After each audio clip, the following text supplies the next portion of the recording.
The science of bird building collisions. What happens to birds that hit windows? Sadly, the bird often dies even when it only gets stunned or manages to fly away. Many times, these birds later die from internal bleeding or bruising, especially on the brain. Up to 1 billion bird deaths in the United States are attributed to collisions with buildings and other structures each year. So why is this happening? One reason is reflection and light. It's transparency and reflectiveness that make it invisible to birds who mistake the reflections for reality. Birds cannot perceive most glass as barriers and often strike glass windows that reflect the sky or nearby greenery. These reflecting images look like inviting places to fly into for the birds, causing fatal collisions.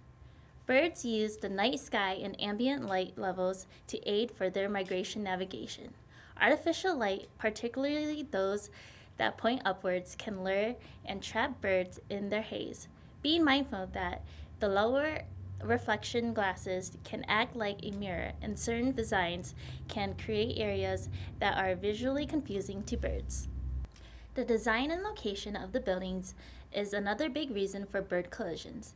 Buildings with many glass windows tend to be more risk for birds. Having locations where bird activity is lively can also increase the number of bird collisions.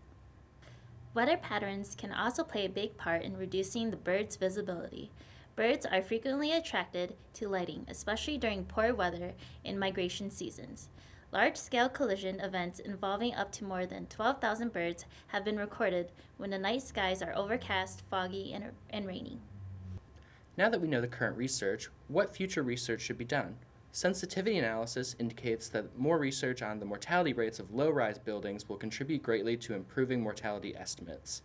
Future research should sample a variety of low-rise type buildings, including residential, commercial, and industrial buildings.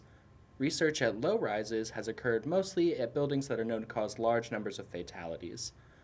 Research can also be done into whether reducing citywide lighting during migration lowers the rates of bird building collisions.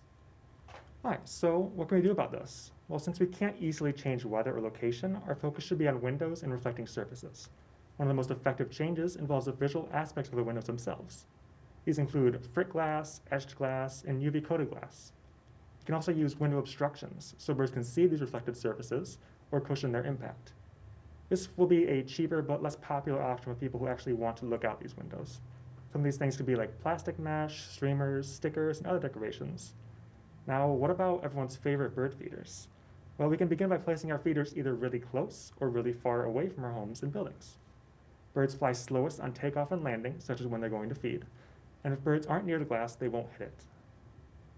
Additionally, it's important to note that birds will attempt to fly through any spaces larger than 3 to 4 inches, so decals and strips must be close together over the entire surface area to be effective. As for design of buildings, there are many aspects of a building's design and layout that can contribute to bird collisions. Designers and architects who are aware of these factors can use creative techniques and materials to reduce or eliminate collisions. These choices are best incorporated into the original design of a building.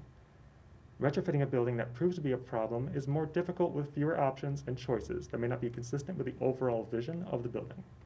Additionally, we can reduce the amount of glass used in new buildings. We can use shutters, new shades, or anything else to hide glass in reflection. We can also provide an impact-absorbing barrier like screens. So if you want to learn more about birds and bird collisions, you can check out this QR code right here, which will lead you to more research, more information, and a fun little website.